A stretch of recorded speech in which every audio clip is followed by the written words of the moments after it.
Smile. Good. Hi. You can smile too.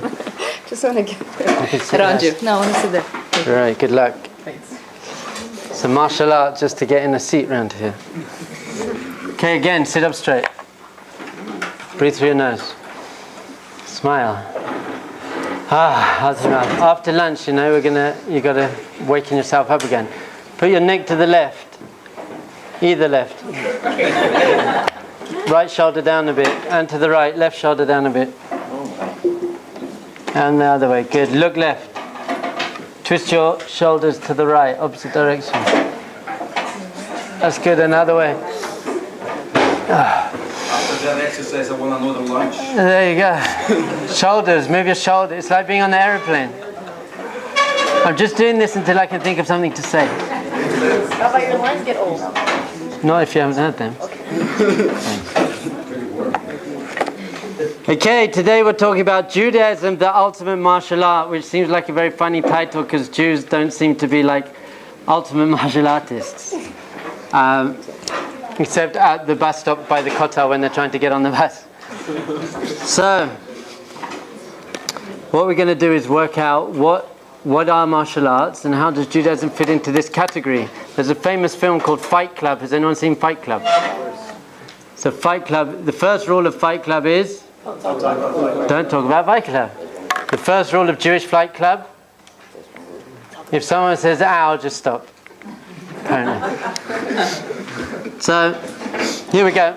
Rabbi Noach Weinberg, he always said that when you talk about anything ever, the first thing you have to do is to define your terms.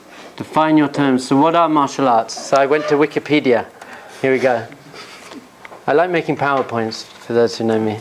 Here we go. Martial arts are codified systems and traditions of combat practices which are practiced for a number of reasons such as self-defense, military applications, mental and spiritual development. I think you know where we're going here. I want to introduce you to Ueshiba Morihei.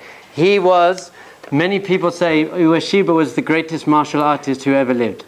And he set up modern Aikido. And there are many videos of him online when he was about 85 years old, and he'd have big kind of American football players come and attack him, and he'd just throw them all on the floor. You can see him. He's an amazing man. And he says this: I suddenly forgot all the martial techniques I ever learned.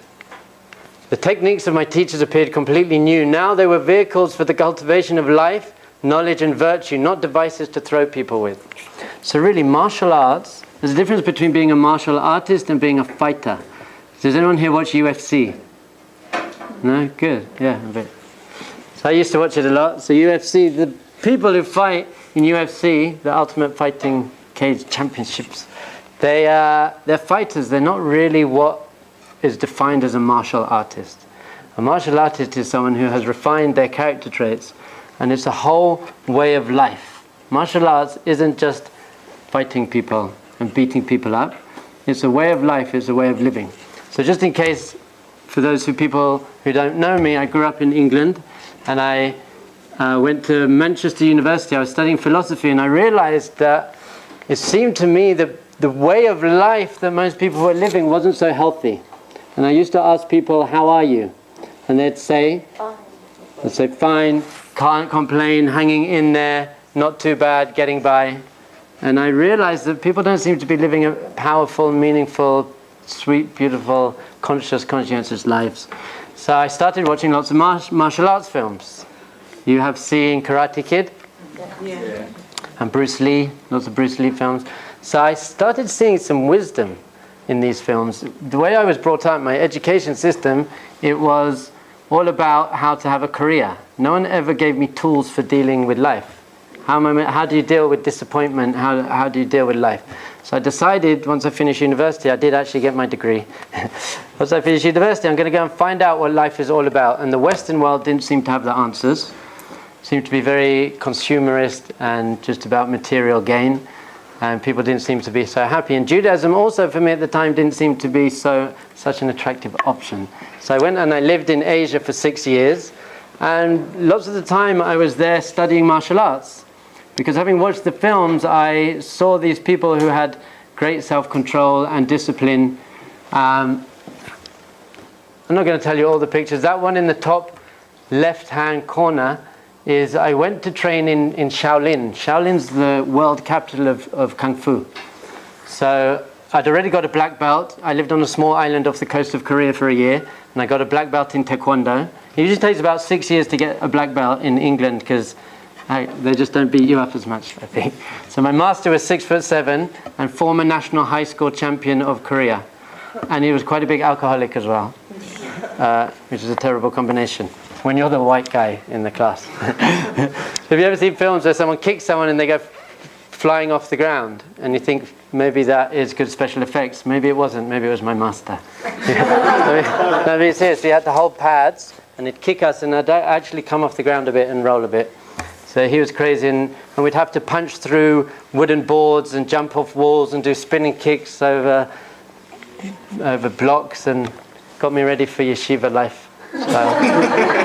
And I turned up in Shaolin. I thought I was a bit of a master at that point.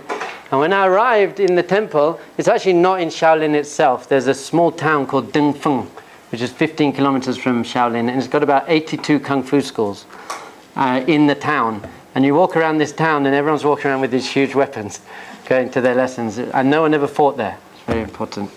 The word in Chinese for martial arts is wushu, and wushu means the art of not fighting. So it's very interesting to know that. So I found out that there's another martial arts academy about 20 kilometers up into the mountain. There's the Mount Song, it was called. So I walked up into the mountain and I turned up at Fa Wang Si. Fa Wang Si is a temple where they train martial arts, and I arrived and the monks greeted me there, and basically they told me to lie on the floor, and one of them took one of my legs and the other one took my other leg, and they started stretching my legs apart. I'm not going to do it now. They started stretching my legs apart. Now, flexibility was never my strong point. Energy was always my strong point. If you wanted to beat me, you'd have to knock me out.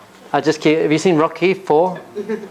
My life is based on like Karate Kid and Rocky 4. Anyway, so that you gotta knock me out to beat me. Anyway, so I was like, I'm not gonna scream. I can take pain. I think it's very important to be able to have some pain in your life and be able to take it. So I was like, I'm not screaming. And then I ripped something and I screamed. And then they let me go. Thank you so much. So I kind of hobbled back down to the kind of training area, and the other people training there said, you had your induction then? And I said, yeah, I think I ripped something. And they said, well, you don't understand. What actually happens is they stretch your legs apart until you scream. Oh. So you should scream earlier next time. I was like, thanks for telling me. Excellent. So what we did in the temple, the bell would go at 4 o'clock in the morning, and we'd get up and we'd have to basically walk down the mountain and then run back up the mountain, which is rather challenging at 4 o'clock in the morning when you've just ripped something and you've been training all the day before and you can't move. And we didn't have such good food there. And these are lunges, that top left picture, and we had to do lunges for about half an hour, and the Chinese heat was quite strong in those days. So after you've done lunges for half an hour, you're stuck in that position basically, and you can't move your neck and your shoulders and your back and your hips and your knees and your ankles, like screaming in pain. And then the master would count up to 3. 1, 2, 3. And if you didn't move your leg on the count of 3, you took out a bamboo stick and bam, smack the back of your leg, and then you can move your leg. And then the next day it's much easier because you move your leg before he hits you. It's amazing the amount of physical potential we have, really. I lived in Nepal for a long time, and I started teaching Buddhism, outreach. I was always an outreach kind of guy. I'd learned lots of Buddhism in university when I did any learning, and I got invited to speak in Tema. I speak Thai and Lao, they're very similar. So I'd speak to the monks and teach them about mind control and living your purpose and happiness, and show them show young secular Buddhists the beauty of Buddhism, and try and bring them closer to their Buddhist roots. Then I spent a long time I spent a year in Japan, year and a half in Japan, training Aikido. So there we go. And that was in India. And then after about 6 years in Asia, I did lots of 10-day silent meditation retreats as well. And it was 10 days of silence, no reading, no writing, no listening to music, nothing. Has anyone been silent for 10 days? 10 minutes, you're doing well. So this is why I speak so much now. I'm trying to make up for it. So no reading, no writing, no listening to music. So it was all a whole journey of living a way of life. Living a way of life. And then after 6 years, I decided to go to South America. I was going to canoe down the Amazon. And I came to Israel for 3 weeks instead, 11 years ago. And someone said to me, why, now that you know all the other religions and you teach Hinduism and Buddhism, why don't you learn a bit about Judaism? And I had a long list of why not. It was a bit naive and male chauvinistic and dogmatic and not spiritual, and there was a whole long list of reasons. But I stayed, and this is some of the things I learned. Judaism very much is a way of life. So way of life, some people think when we're practicing Judaism, we have mitzvahs, we have certain things we do, but in the morning I wake up and now it's time for tefillin, and then I'll get back to my life, and then later it's time for mincha, so I'll daven mincha, and it seems like a very separate inyanim, separate things that we're doing, but the whole point of the Jewish path is that every second of our day we're living in a very conscious and very meaningful way, connecting basically to trying to become a master. So here's a story. This is my master in Japan. So I turned up in Japan. I'd already trained in China and I was a black belt, and my master said to me, attack me however you like. White man. I've been called white man a lot. Like, white man, gaijin, attack me however you like. So I got a shotgun. Attack me however you like. So I said, okay, and I tagged him and he threw me on the floor. Very easily. So he said, come on, try again. So I was like, okay. So I tagged him again, and basically in half a second I was on the floor with my arm behind my back and my face squashed against the floor. And he said to me, the whole time that you're in Japan, you can attack me whenever you like. Attack me whenever you like. If you see me walking down the street, if you see me in a restaurant, whenever you like, you're allowed to attack me. And he wasn't an arrogant man. It was like a sweet offer. It was like taking me out to dinner. He was like, please attack me whenever you like. I learned after about 2 days not to. He was a dangerous man. So what he started doing was working on all the little details in my martial arts. How I was standing, how I was breathing, how I was looking, how I was thinking. If you want to be a black belt in life, you really had the details are very important, which I think many people forget when it comes to Judaism. When I first started learning about Judaism, I thought to myself, why all the stupid little details? If God is a great, loving, almighty being, why does he care if I turn the light on Saturday? What's so important about these little rules? Details. I'm like a master. I walked in there. I walked into yeshiva, and I'd fasted once for 7 days in India. I had 2 small cups of water and a slice of papaya. I'd fasted. I thought, I'm a master. What does Judaism have to offer? And they were like, well, you have to put your right shoe on first and then your left shoe. I'm like, okay. So what are all the details about? And then I realized that the details are actually what turns you into a master. And we know this in every area of life. In every area of life. A guy said to me about a year ago, he said, why do you care about all the little details? And I knew he was a big sports fan. So I said, in sports, when you go to the video replay, you don't know, was he traveling? In basketball, did his foot move that tiny little centimeter? Or in American football, was his foot just outside the line? And you go, and he said, yeah, it's amazing. And you look at the screen, and it's 1 millimeter each way, and if it's 1 millimeter, we're going to win the game. So I said, okay, so details are important. Once you value something, once you want to become a master, details are important in everything, every area of life. In a business, details are important. In a relationship, details are important. If I take my wife out to a nice restaurant, beautiful kosher French restaurant on the beach for sunset, that's very nice. But if I make her tea exactly how she likes her tea, and pick up my socks, and do the details are what makes a real relationship. So the details of halakha are what is giving us a meaningful and conscious, purposeful life all the time. So why do we put on our right shoe first and then our left shoe? Is it because there's a big, angry, egotistical man in the sky who's got a list of silly rules that we have to do to appease him and make him feel powerful. Do you think if I put my left shoe on first, there's a guy in the sky who's freaking out and getting angry and like, how dare you put on his left shoe first? Not at all. All of the details of halacha, all of the mitzvahs, I think I wrote it down. All of the halacha and the details of the mitzvahs are so that we become very mindful, so that we're doing things consciously in our life. So nothing in the Torah, the word Torah comes from the word hora'ah, which means instruction manual. So it's just instructions of how we're going to get the most out of life. So basically, God is the ultimate martial arts master. Mr. Miyagi Ha'elyon, I like to call him. Mr. Miyagi Ha'elyon. So when I put on my shoes, who put on their shoes this morning? Huh? Someone put on your shoes for you? How was that? How was putting on your shoes this morning? Was it amazing? Huh? So if you put on your shoes, because we've got a halakha that says put on your right shoe first and your left shoe, what it means is that you become present. You're there. I used to think Buddhism is about being present and mindful. Judaism is about the stupid details, but it's the opposite. It's the details that make you present and mindful. So I have to stop before I put on my shoes, because I don't know my right from my left. I have to stop put on my shoes, and I think, okay, now I'm being in the present moment. Mindfulness is really two things.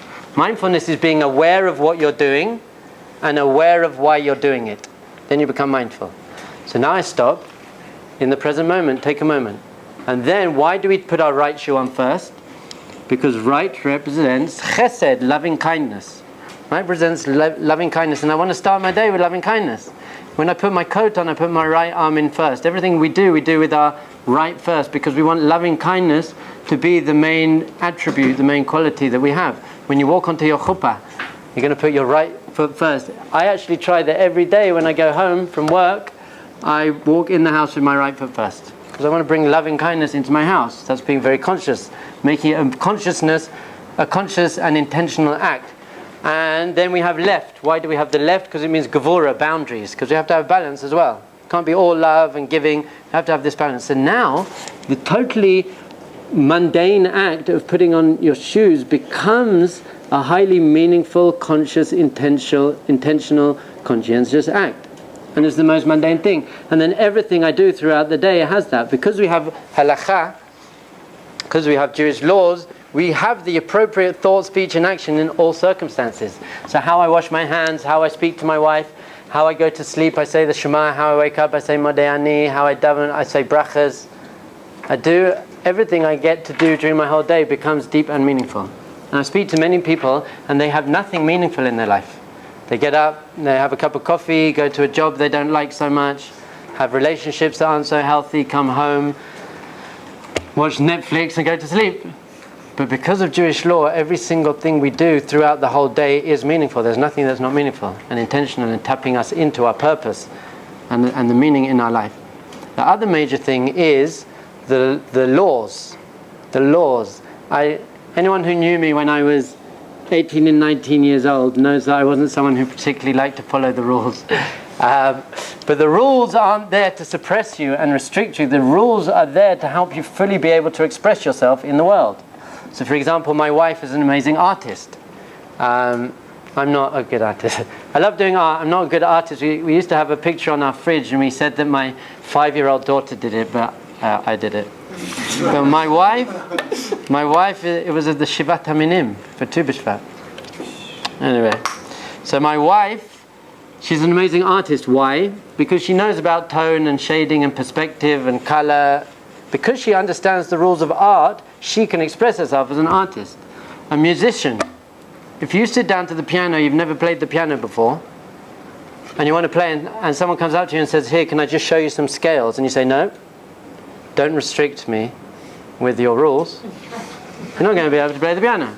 It's only within the rules in our life that we're actually free. What we have to do is understand what's the point, what's the goal of the game, what are we trying to achieve in our life, and then what are the rules and methods that are going to help us achieve that. Only once we know that are we free. It says, here we go, in Pirkei Avot, "En lecha ben chorin ela mi she'osek b'talmud Torah." No one is called free. The only person who's called free is someone who's learning Torah. Why? Because Torah is the guidebook. Torah is the guidebook. It's telling us what's the purpose and how to reach the purpose. So only once you know what the purpose is and how to reach the purpose can you be called free. So when I started becoming, I don't like the word religious. I've got a new movement. It's called CJO. It stands for Consciously and Joyously Observant. It's a bit long, but it's better than from. I don't know from. Anyway, so as I was starting to become consciously and joyously observant, I thought, oh no, I'm going to have to suppress myself to do what all the rabbis and God wants from me. And I realized it was exactly the opposite. It was now that I could be really free to be myself, not so worried about what society and my ego was telling me was the right thing. So once I started becoming consciously and joyously observant, my friend said to me, you're so unlucky. You're so unlucky, you have to make a bracha before everything you eat. And I said, no, I get to make a bracha before everything I eat. It's an amazing thing. It means eating becomes conscious and mindful and amazing, and I uplift the food and gratitude and many, many things. They say, oh, you were so free. You're so free before, and now you've got all these rules restricting you. You can't do this on Shabbat, you can't eat this, you can't do that. And I said to them, freedom isn't just being able to do whatever you like. To eat what you like, smoke what you like, do whatever you like. That's not freedom. That's slavery to your physical desires and your ego and your society. That's real slavery.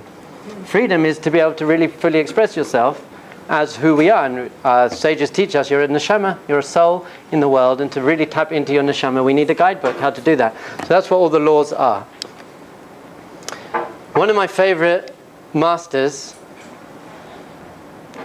talks a lot, well, everyone talks a lot about, if you've got a way of life, it takes effort. It takes effort. Many times I give classes and people say to me, Rabbi, I love what you're saying, but it's easier said than done. It's easier said than done. Which is my least favorite phrase in the English language.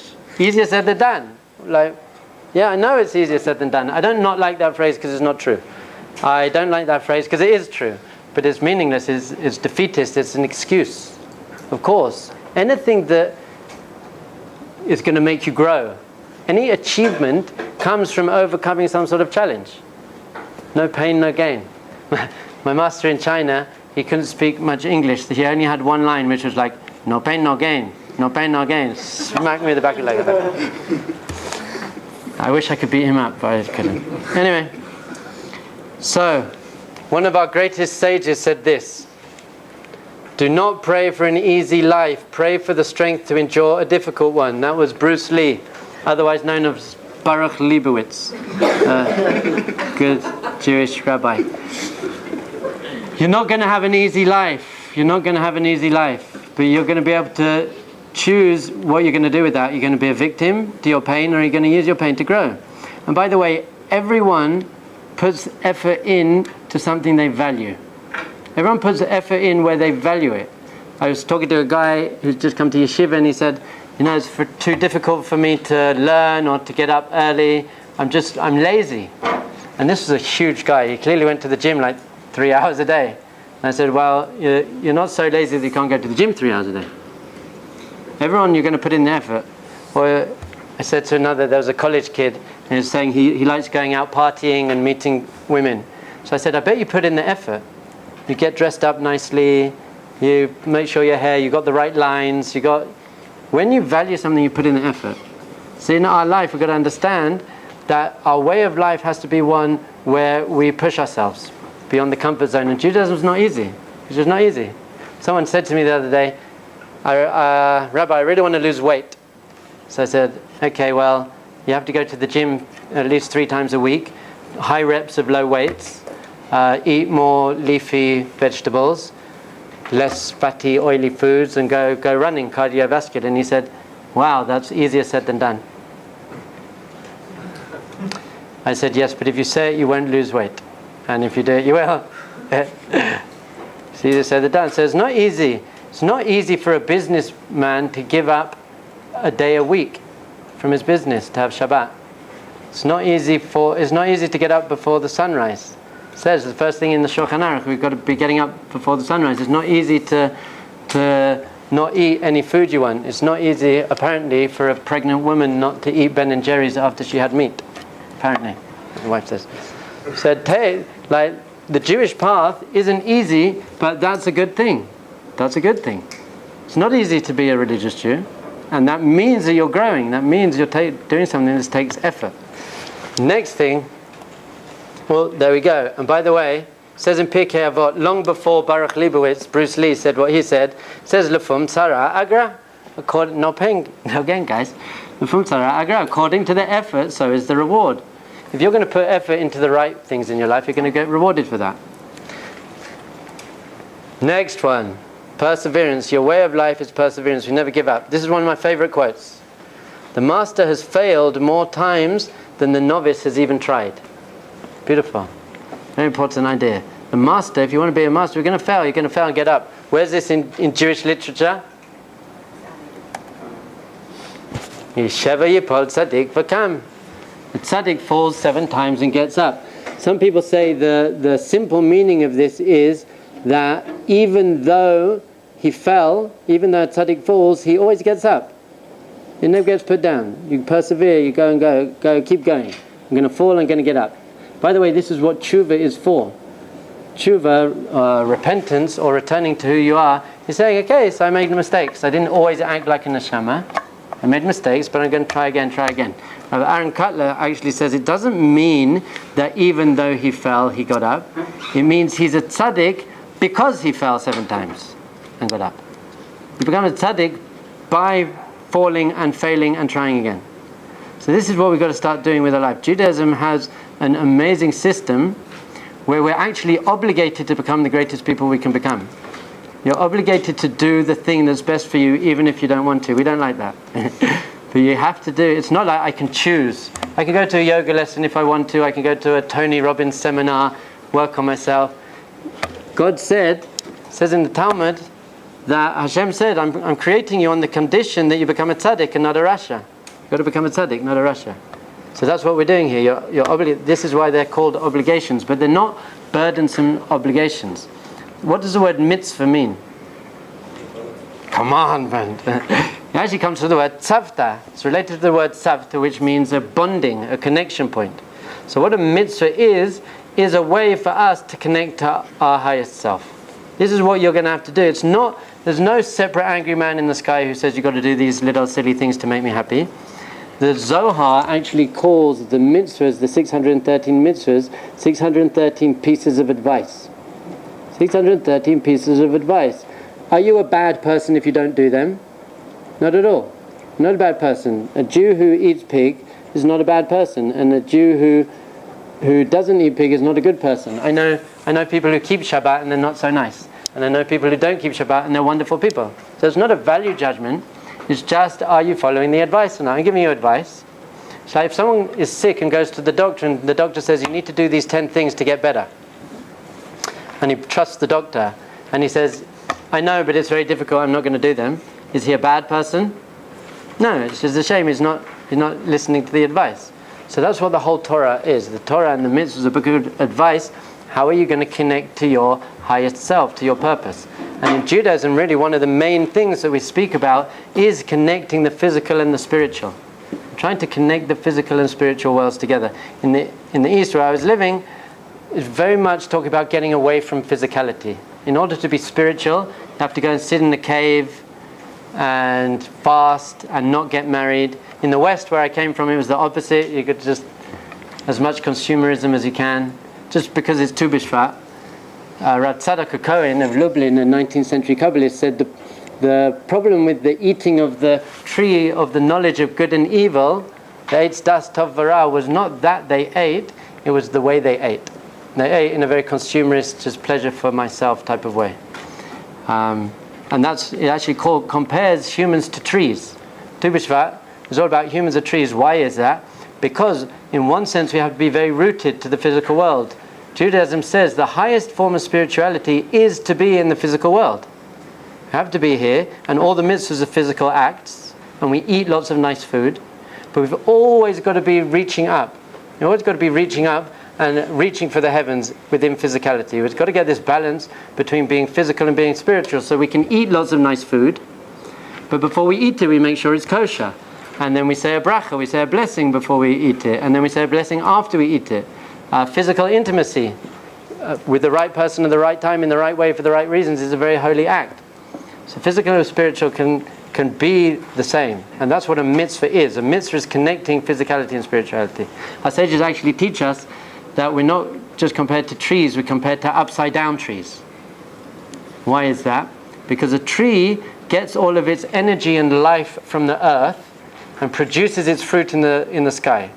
But what we're doing is we're upside down trees, we're being yonek, we're sucking all our spiritual energy from heaven, from our soul. That's where we're getting our life force, and all our fruit is being produced on the earth. The good deeds we're doing, tzedakah, charity, that's what we're trying to do. Bit of Tu B'Shvat Torah for Tu B'Shvat. So, wrong way. True mastery. Here we go. It's Ueshi B'Mori here again.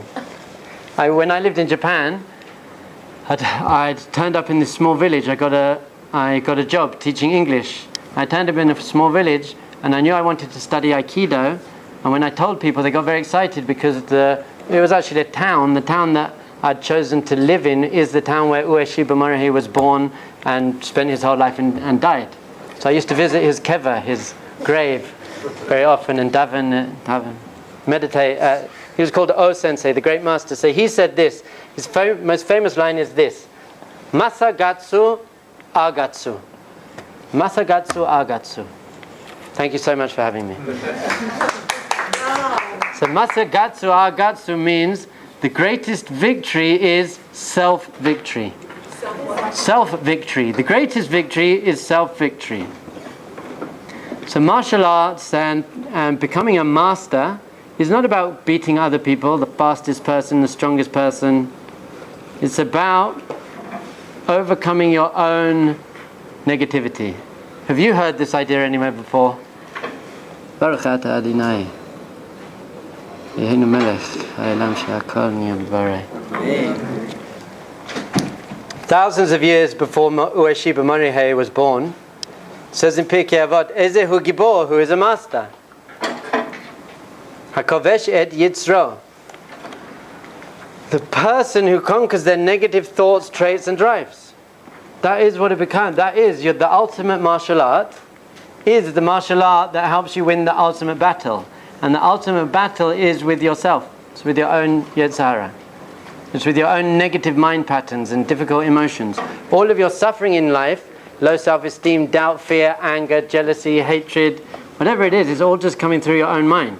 By the way, tomorrow's class, 5 o'clock, I think it's in here, we're going to be working out how to really be Kovesh Ed Yitzra, how to control your mind and emotions. It's called Mastering Your Mind.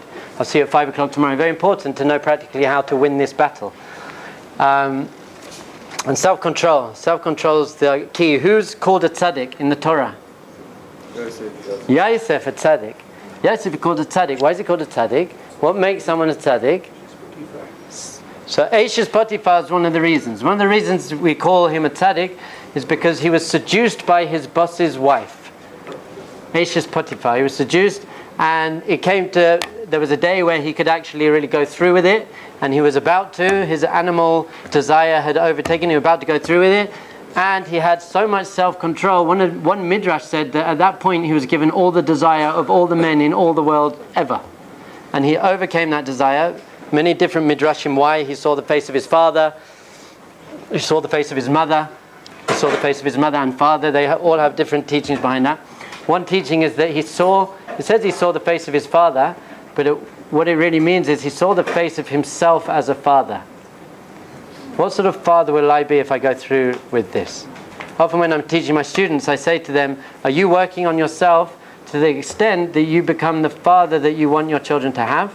Are you the father, are you the person, the wife that you want to marry, the girl that you want to marry, do you think she'd want to marry someone like you? If not, you better work on yourself. You've got to become that. Anyway, Yosef Tzaddik, he overcame his physical desires. It's an incredible thing to be able to overcome your physical desire and not just eat whatever you want to eat and do whatever you want to do. The difference between an animal and a human being is we can overcome our mood. A hungry dog, you put food in front of it, it has to eat. It can't not eat. We cannot eat even though we're hungry. We can get up even though we're tired. We can not shout at our children even though we're in a bad mood. We can overcome our urges. That's called self-control. By the way, the highest level of self-control is being able to control your thoughts.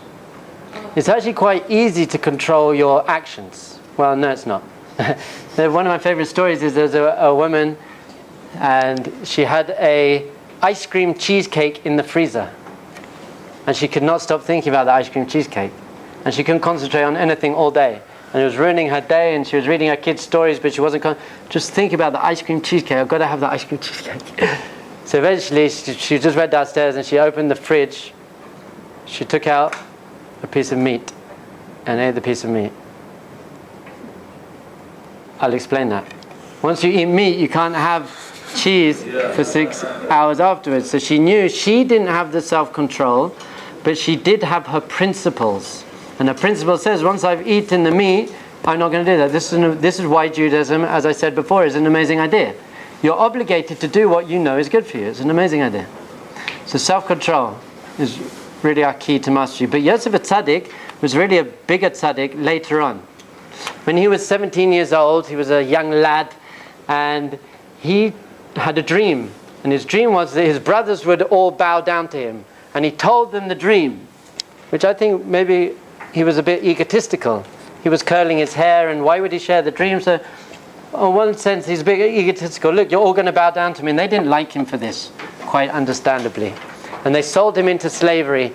And he went down to Egypt, and there he became the viceroy of Egypt. 22 years later, his brothers all came down to Egypt and fulfilled the prophecy, and they all bowed down to him. At which point he had the best opportunity in the history of mankind to say the four most satisfying words known to the human race. I told you so! We love that. We love being right. We love being right. Love being right. Told you so. Do you know how much self-control it takes to not say I told you so? Do you know how much self-control? Do you know what a tzaddik you are? I saw a quote. I ran trips to Thailand, and there was a quote written on the bar, in a reggae bar in northern Thailand. It says, sometimes when you apologize, it doesn't mean you were wrong and they were right. It means you value the relationship more than your ego. Important. That's called self-mastery. Not to say I told you so, I'm right. I'm never right, so that's okay at my house. So that's why as Yosef Tzaddik, can you become a master? And the whole path of Judaism is saying, I know that you might not have the strength to have self-control, but I'm going to set up a system that's going to support you. You're going to have a rabbi, you need a mentor. You're going to have a rabbi, you're going to have Torah, you're going to know how to do that. You're going to be in a kehillah, in a society where everyone's doing it. It's easier to keep Shabbat when people are keeping Shabbat. You're going to have, there are rewards and consequences to your actions. The environments are healthy. For example, it's called making sayag l'Torah, making fences around the Torah. I'll never be in a room alone with a woman, apart from my wife, my mother. So nothing could happen. The whole system is set up to help you even when you don't have full self-control. So if you're talking about a true master, I just want to tell you, I got so many stories, but when I first came to Judaism, they were like, what about the Jewish masters? And I was like, what do you mean? They're old men learning Talmud. They're like, tell me about Bodhidharma. By the way, martial arts started with an Indian guy called Bodhidharma. And Bodhidharma traveled up to China. And in China, he met the monks who lived in Shaolin. And they were getting robbed the whole time because lots of people came to donate to the temple, to their temples. And then so the bandits would come in and beat them up. So Bodhidharma went and he saw this happening. So he started training them martial arts. And that's where Shaolin, that's how the Shaolin monks start. There's a story about Bodhidharma. He sat in a cave for 6 years. No, Rabbi Shimon did 13. Anyway, he sat in a cave for 6 years trying to meditate, and he kept falling asleep, so he cut his eyelids off. What? Yeah, and he threw them behind him. And where they landed, apparently that's where the first green tea grew, and that's why green tea leaves are like eyelids, and that's why they keep you awake. No. Yeah, we believe crazier things. No, he's kidding, right? That's the story. I don't know if it really happened. It's like a midrash. The midrash doesn't actually have to have happened, maybe, but it's teaching us a lesson. So a Jew, I had so many stories of these masters. Another very, very famous story in Thailand is there was a Buddhist monk, and he was sitting in a cave, and he sat in a cave for 15 years trying to overcome his ego. So after 15 years, he'd basically overcome his ego. And they asked him, can you please come down now and start teaching us? We want to become masters too. And first he said no, and they persuaded him, so he came down. And as he was walking up to the little platform that's set up for him, someone stepped on his foot. And he looked at them and said, do you know who I am? I've come to teach. And he realized he hadn't overcome his ego, so he went back to the cave for another 15 years. I'm glad you laughed. But that story kind of bothered me a little bit, because I'm like, don't go back to the cave. It's easy to overcome your ego when there's no one else around, but there's no responsibilities and no people annoying you. If there was no one else in the world, I'd be a tzaddik by now. It's just because other people annoy me. If you guys didn't annoy me, I'd be a tzaddik. It's your fault. Judaism says you don't become a master by detaching from the world. You overcome your ego by being in the world 20 minutes before candle lighting on Friday, when you got 10 guests coming and the kids are crying and you don't have enough to pay the rent and your wife's perfect as usual. And my wife's amazing. My wife's a yoga teacher, an energy healer, aromatherapist. My wife's amazing. Girls, yeah, you got to come and meet my wife, girls. Guys, stay away from my wife. And you spill the chicken soup all over yourself and on the floor. If you can overcome your ego at that moment, that's true mastery. True mastery comes from being in the world, dealing with the world. So here's just one story of one of my favorite masters. Rav Moshe Feinstein. That's how. This is true mastery. I could just now tell you about 1,000 stories about Rav Moshe and his mastery. But my favorite one is, one day he left his yeshiva. And all the boys in the yeshiva came to say goodbye to him, and they all crowded round on the pavement. And one of them, he got in a car to say goodbye, he was waving, and one of the boys shut the car door for him, and he waved goodbye, and he drove off. When they got round the corner, Rav Moshe said to the driver, would you mind just stopping for a moment? And the driver stopped. Rav Moshe opened the car door, and he pulled his fingers back in. Basically, he'd crushed all his fingers in the car door. Now, being a martial artist, I know that if you get a sudden pain, if you get a pain but you're expecting it, you can deal with it. If I say punch me, and you punch me and it's painful, I can deal with it. Or if it's not so painful but I'm not expecting it, you can deal with it. To get a sudden, very painful sensation, it's almost impossible not to react in some way. Rabbi Moshe didn't flinch. He just waved goodbye to her. Nothing. He had no reaction to having his fingers unexpectedly smashed in the car door. So they said to Rabbi Moshe, excuse me, how did you do that? So he said, well, had I flinched, had I made any reaction, it would have embarrassed the boy who shut the car door. And embarrassing this Jewish boy in front of all his friends was more painful to him than getting his fingers shut in the car door. Wow. That is called mastery. These people, once you're following Torah and mitzvahs in a very conscious way, another short story, they got him a Gemara, and it was the first time they had the Rosh. It's a famous commentator printed in the back of the Gemara. And it was very special. I think he had the only copy in the world, something like that, but he had this beautiful Gemara, and he was reading from it, and the Talmidim were there, and then he went to the bathroom. And one of the Talmidim stretched over to see the Gemara and spilled ink, blue ink, all over this new, once in the lifetime Gemara. So everyone was a bit scared. Rav Moshe comes back from the toilet, from the bathroom. In England we say toilet for the whole room. Comes from, and he sits down and he looks at it and he said, wow, it looks quite nice in blue. Like what? It looks quite nice in blue. Very good. The Chofetz Chaim, he was sitting in his room, he was sitting in his house. He was very old by this point and he was very poor. And the only thing he had of any value was his grandmother's candlesticks. Silver candlesticks, very precious. Valuable in terms of money and valuable in terms of sentimental value. And a guy barged into his house and stole the candlesticks. And the Chofetz Chaim knew him. He was a young Jewish guy from the community. So he knew who it was. The guy runs out of the house with the candlesticks. The Chofetz Chaim stands up, runs to the door, and screams at him, "Take them! They're yours! It's a gift!" Unbelievable. Unbelievable. He didn't want this guy to get in trouble in Olam Hazeh or Olam Haba. But that was his first thought. I would have run after the guy, beaten him up, and then been like, "Oh no, actually it was a gift." Yeah. I would have messed it up. The Chofetz Chaim, this was his natural reflex reaction, was to think of other people. This is called true mastery.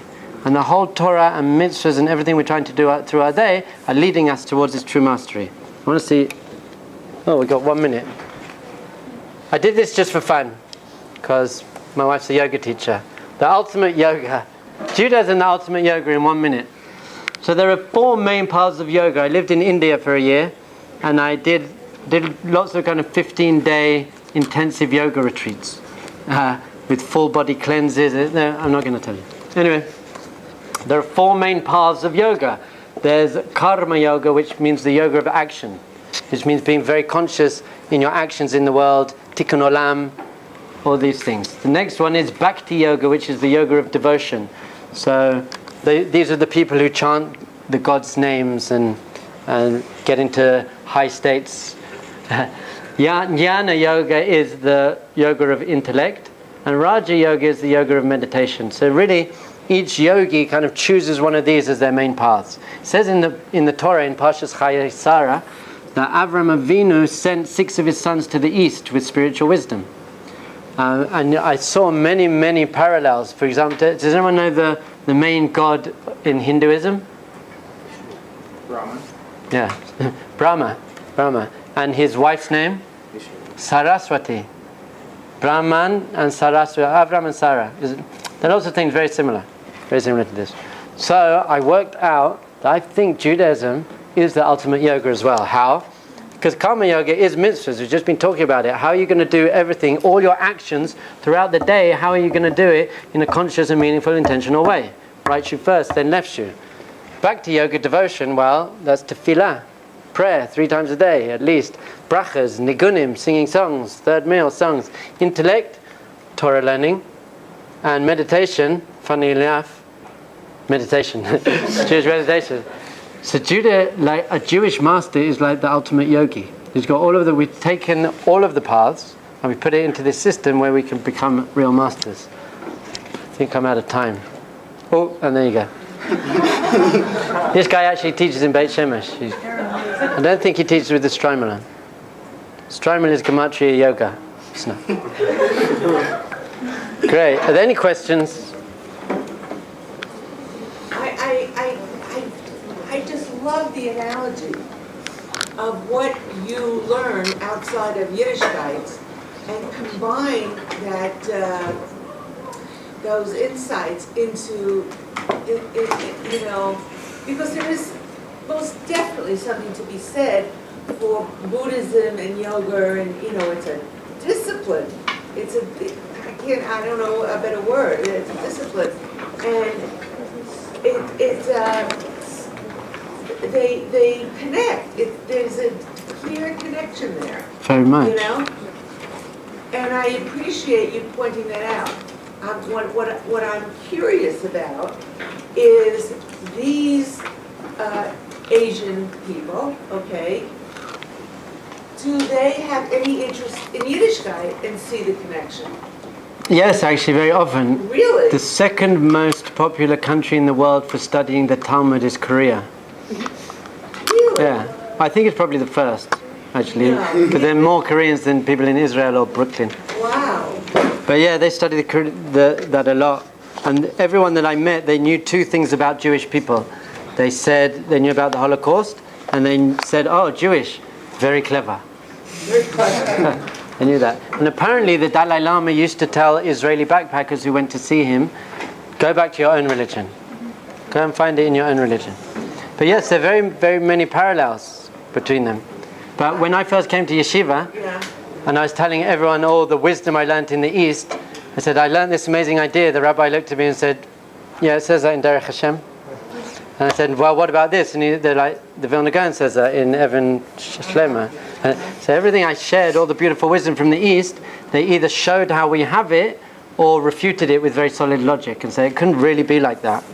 And that's why I look like this now. I haven't heard of a Jewish person wanting to convert to another religion, and maybe Christianity, I really don't know.